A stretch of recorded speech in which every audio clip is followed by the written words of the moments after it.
Nice rack. Yeah, we got all kinds of culinary enhancements back there.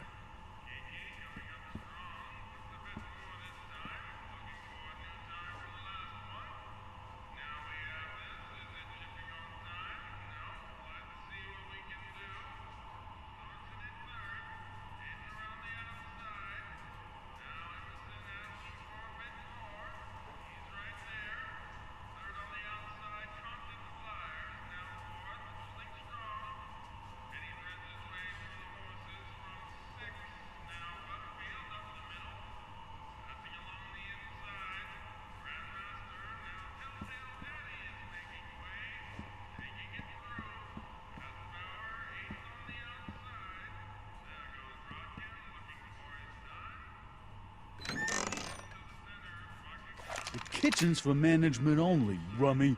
Whoa!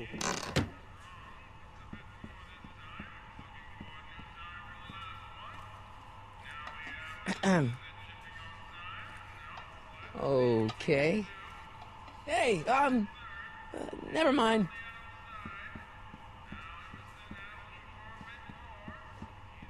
Maybe I should go to the jail and talk to Doc before I start dialing random people in 1931. Those who once ate delicacies are destitute in the street. Cheery.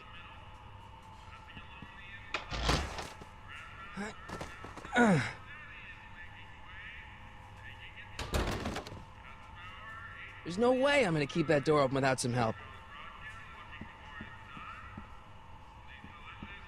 I better not talk to him. I don't want to mess up his timeline.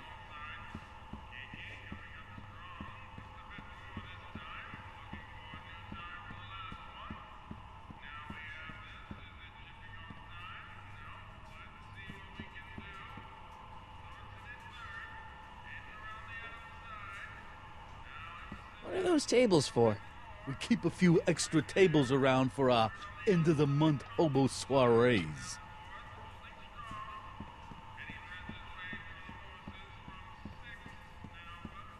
Looks like these pipes go into the basement.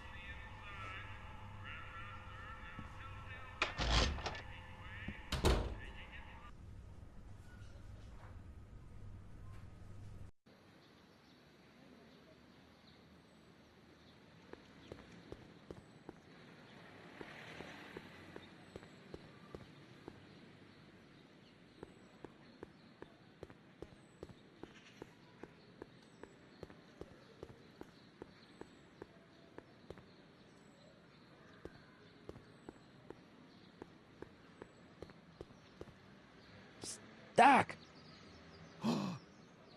Marty! Doc! What are you doing here? You sent for me, Doc. I did? When?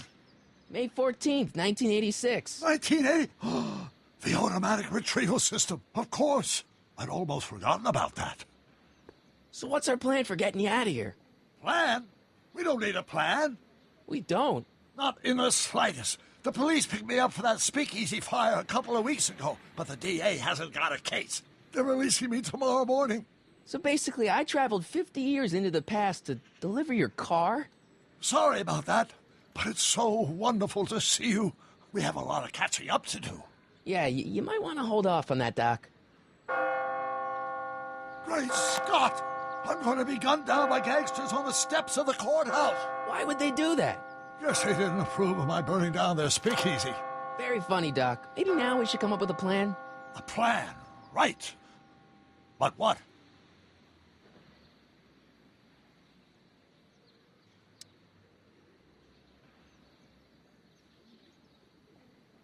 Why don't I take the DeLorean, go back in time before you were arrested, and stop you from getting caught in the first place?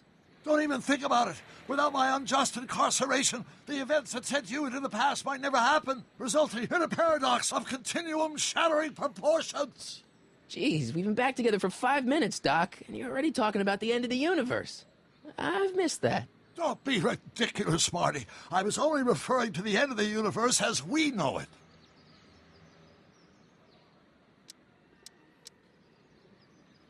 Well, I suppose I could just get some dynamite and break you out of jail. No, that's far too dangerous. Not just to me, but to random innocent people in the past. The repercussions could be That's it! What's it? My rocket-powered drill. You have a rocket-powered drill? Not yet. I haven't built it yet. You've lost me, Doc. Listen, a few months ago, my 17-year-old self sent in a patent application for a rocket-powered drill. I abandoned the project after I never heard back from the patent office, but the prototype should be nearly complete. Great. I'll just run back to your lab and... No, I said nearly complete. You'll need me to help you finish it.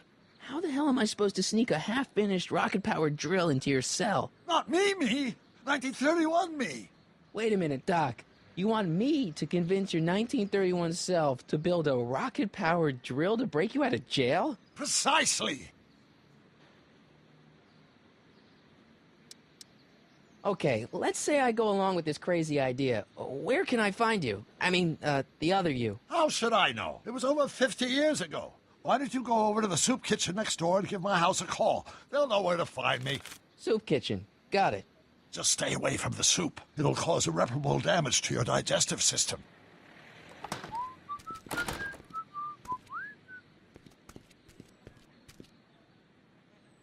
I guess I better get started. Don't worry, Doc. I'll get you out of here in no time. I'm not worried. Once you and my younger self put your heads together, you'll be unstoppable.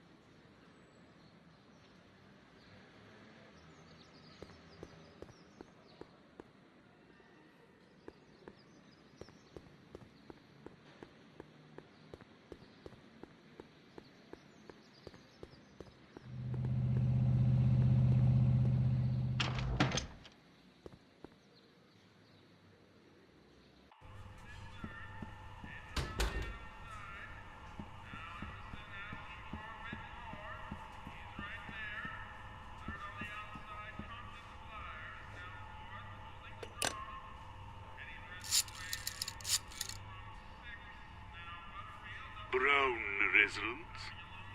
Hi. Do you know where I could find Emmett Brown? Young Master Brown is currently tending to his clerking duties at the courthouse. Who, may I say, is calling? The courthouse? Doc never told me he worked at the courthouse.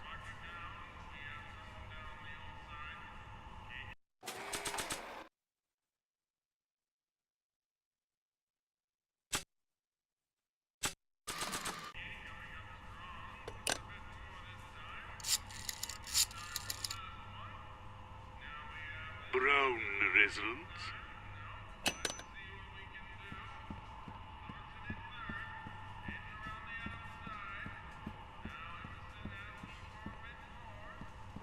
Not sure what that...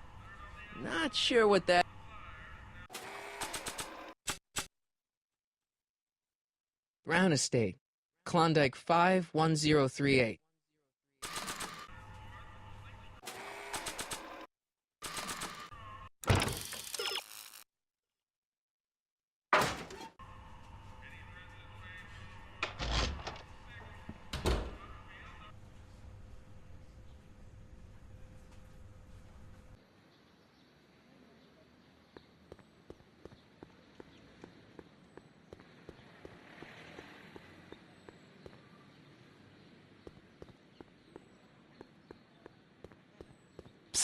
Doc! Marty, have you found my younger self yet?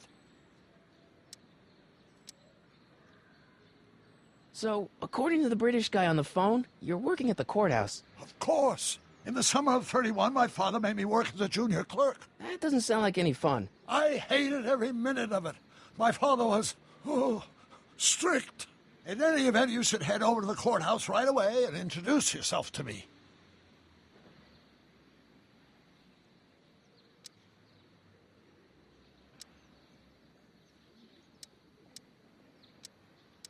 I know this really isn't the right time or place, but I found your notebook. Ah, so that's where I left it. Why'd you bring it here? Because the bank's selling off all your stuff. They can't do that. That's what I keep trying to tell them. Well, you hold on to it for safekeeping. We'll deal with my financial situation in 1986 after we save me from a grisly death in 1931.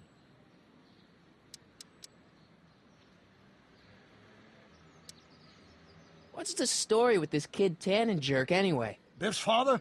By this time next year, he'll be pulling down a life sentence in San Quentin. There was even a song about it. Wait, if Biff will be born in 1938 and Kid will be in prison... As I recall, he escaped from prison in 1937 for about 3 hours.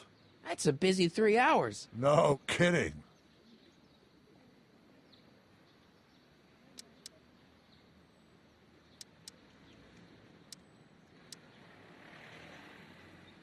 Hang in there, Doc. Not the best choice of words, Marty.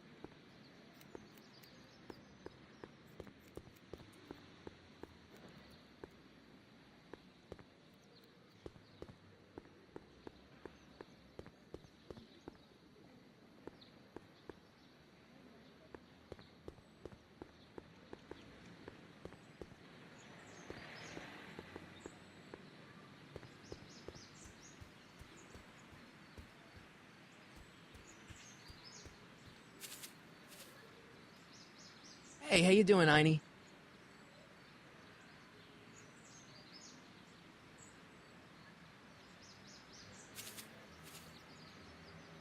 Hey, how you doing, Einie?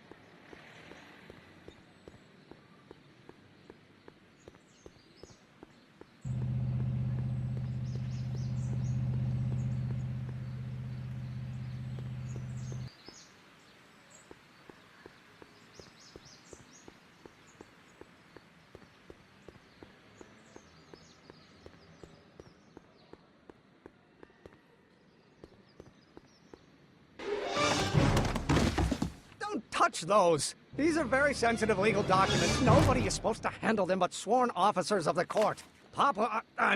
Judge Brown says so. Judge Brown? Doc. Nice to meet you. I'm Michael, Corleone.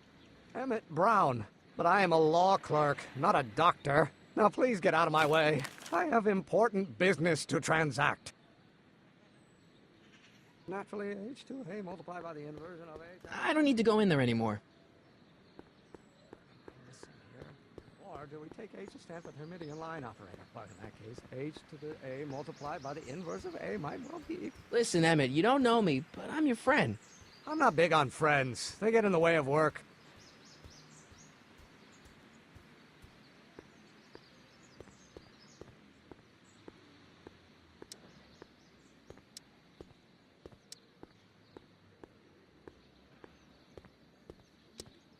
Listen, I understand you're working on a new invention in your lab. Invention?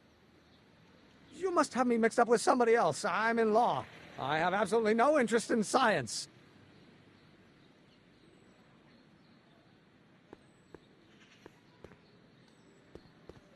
I better not. Those lawyers sound kind of nasty.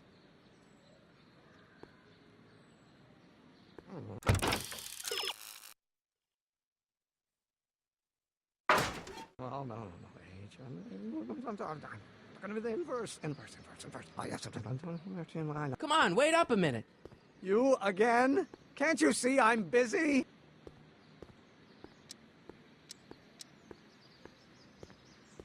See, I'm sort of in the science business myself. That's why I sought you out. Not that I care in the least, because science is the furthest thing from my own area of interest, which is law, but I don't believe you. It's true. I'm a scientist. So tell me something, Mr. Scientist, from your vast storehouse of scientific knowledge. The leg bone's connected to the thigh bone? Amazing.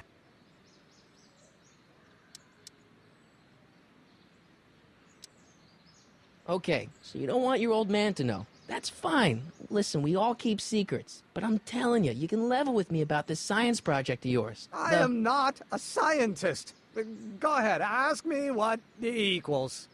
What does E equal? I have absolutely no idea. See? I don't know where you got your information from about me, mister, but you're wrong, wrong, wrong. Or do we take it? Will you just give me a chance? Harassment's a federal crime, Mr. Corleone.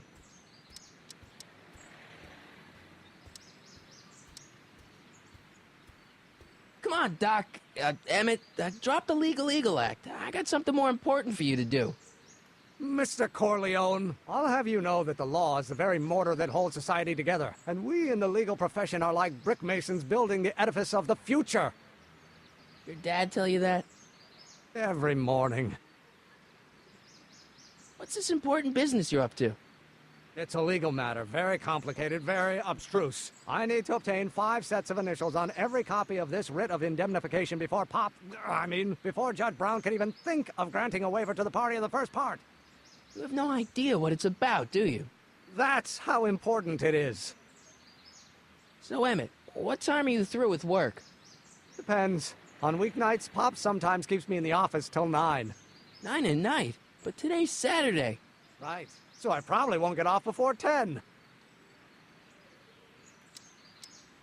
Come on, you can trust me, Doc. Emmett, it's your future I'm looking out for, in more ways than one. What are you talking about?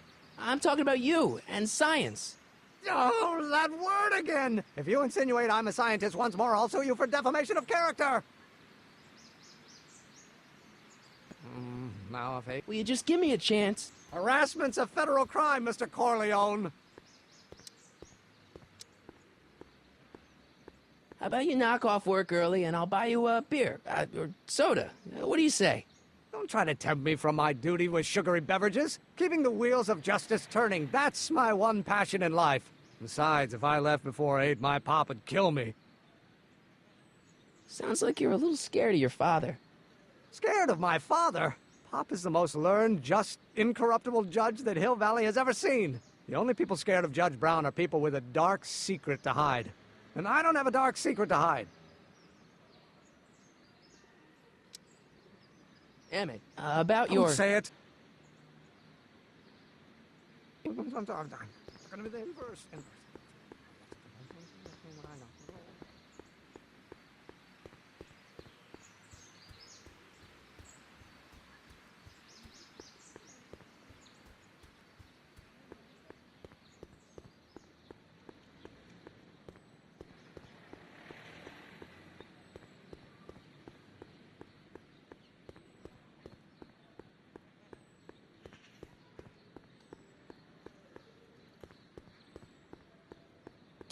Doc!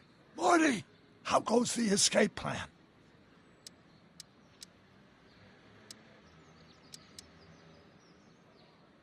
Well, I met your younger self, Great. and I gotta say, you're kind of uptight. What?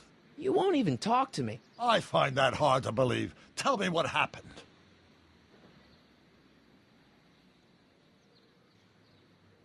I tried asking him about your rocket drill, but he says he's not a scientist. What? What? Father. What's he got to do with this? In 1931, I was still deathly afraid of my father discovering the truth about my scientific predilections, so I carefully kept them under wraps, practicing science at odd hours, away from his prying eyes. That sucks. It sucked a lot. Fortunately, I eventually stood up to him, but right now, my younger self probably thinks you've been sent by my father to check up on me.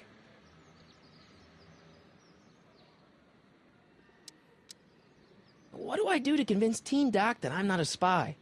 I'm not sure.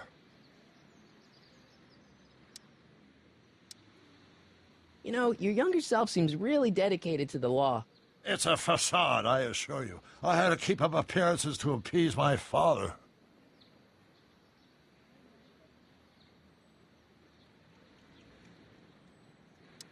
Why does your younger self mutter all the time?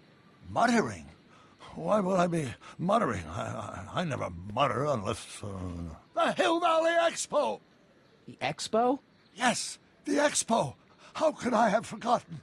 In a few months, the younger me will put on a demonstration at the Hill Valley Exposition, my first public foray into the world of science. Everyone in town will be there, including a number of noted inventors who shaped my career.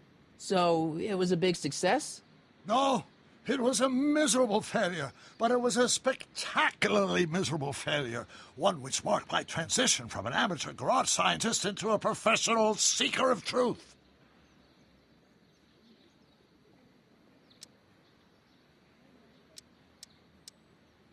Let's talk about your younger self's problems later. Okay, but don't forget we're on a bit of a deadline here.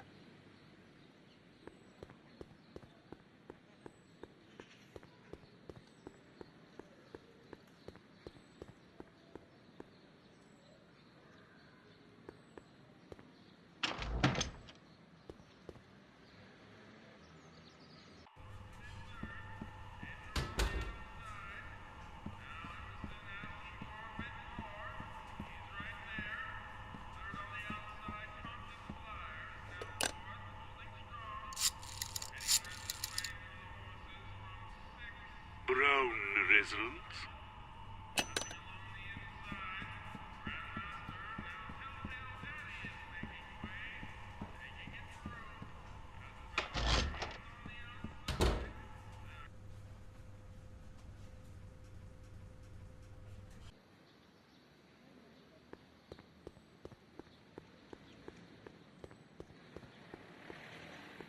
Will you just give me a chance? Harassment's a federal crime, Mr. Corleone.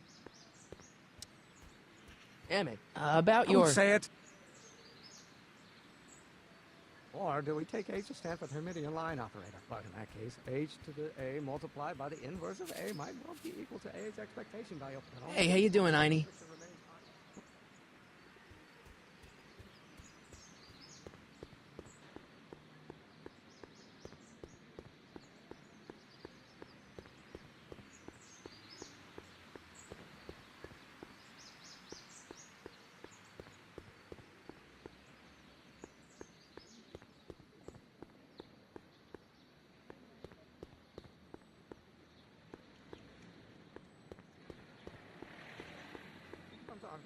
Going to be the inverse. Oh, yes, Hermitian line operator. Oh, no.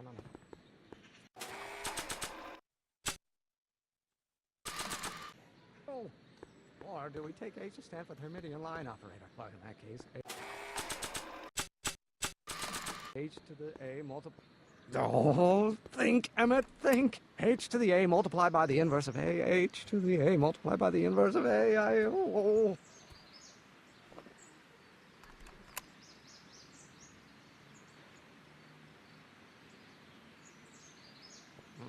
Now if H stands for... Doc's notebook doesn't belong to him. Okay, actually, it does belong to him, but not yet. In any event, it's probably a really bad idea to give him a book full of all the things he hasn't invented yet.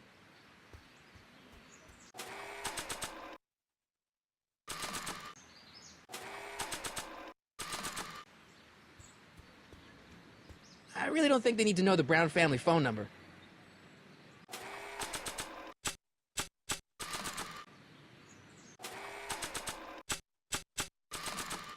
It's a good idea, but I already know where my dad is, and when.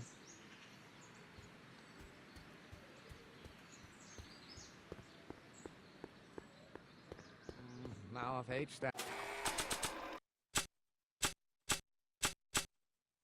Oh, think, Emmett, think. H to the A multiplied by the inverse of A. H to the A multiplied by the inverse of A. Doc will want to hear this. And for the one-dimensional harmonic oscillator, then naturally H to the A multiplied by the inverse of A.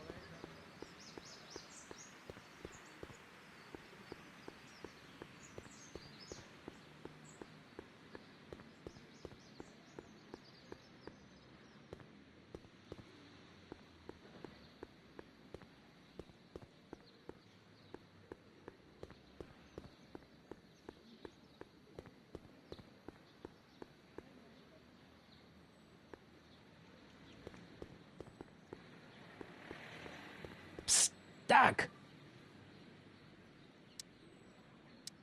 So, Doc, does this ring a bell?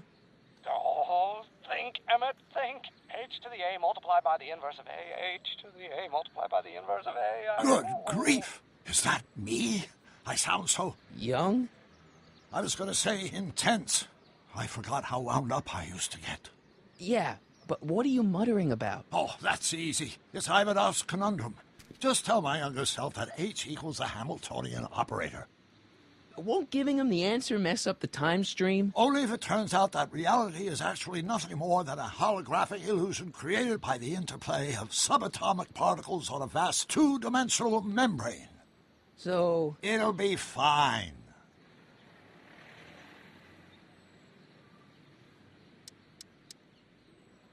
hang in there, Doc.